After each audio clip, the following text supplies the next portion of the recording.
I'm Andrew Kirsch. I spent just under a decade as an intelligence officer with the Canadian Security Intelligence Service. One of the last posts I had there was in our Special Operations and Security team, and that was conducting technical surveillance, warranted legal operations against subjects of investigation. I want to tell you a quick story. So anytime we're going to plant a bug or search a vehicle, the techs, the people who do it, they want to practice. Often we have minutes, not hours. These operations are done late at night. They're very stressful.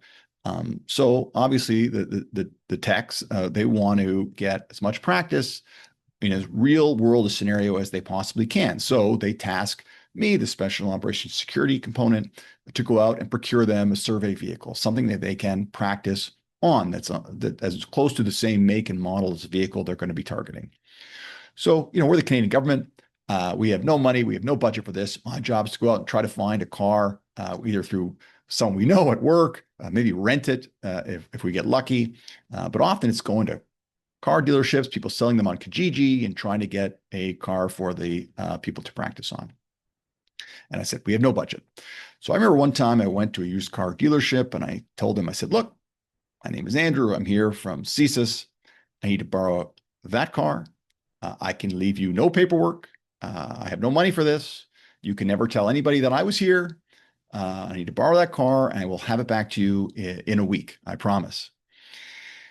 And, obviously the individual was skeptical. Went back and forth a little bit. And he finally said to me, he said, look, Andrew, I'm going to give you this car. But I want you to know that if this is a scam, I'm going to be so mad at you because I'm going to have to go to the police and tell them some guy showed up and he said he was a spy and he asked for my car and I gave it to him and he drove right off. And so I'm going to give you this car, but just know how angry I'm going to be and how bad I'm going to feel if this is a fraud or a scam. I assured him it wasn't. And, I did bring the car back. I tell this, story because in Canada, we are helpful, accommodating, and I relied on that for a large part of my job in the service of our national security. However, bad guys also take advantage.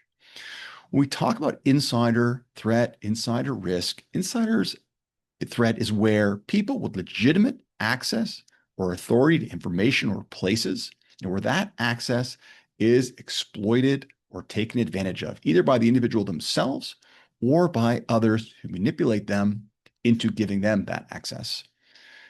We need access to information. We need, operations. We need to have used cars to sell, to do our jobs.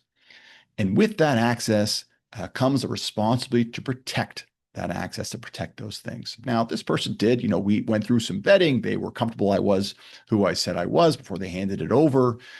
He was, skeptical and went through it. It's not always the case. So as a reminder, it is important to be skeptical. It is important to verify. It is important to protect ourselves and everything we have access to from nefarious threat actors. Help the government, not the bad guys. Insider risk, so hard to detect because the people who provide it have legitimate access to the place. And that is why it is so important for the people who have that access to guard it and protect it. I've just thought something that came to mind, talking a lot recently about insiders, and it's been a while since I did a video. So I thought, why not? Anyway, send questions, comments here, info@kirschgroup.com. And we will speak again soon. Until then, stay safe.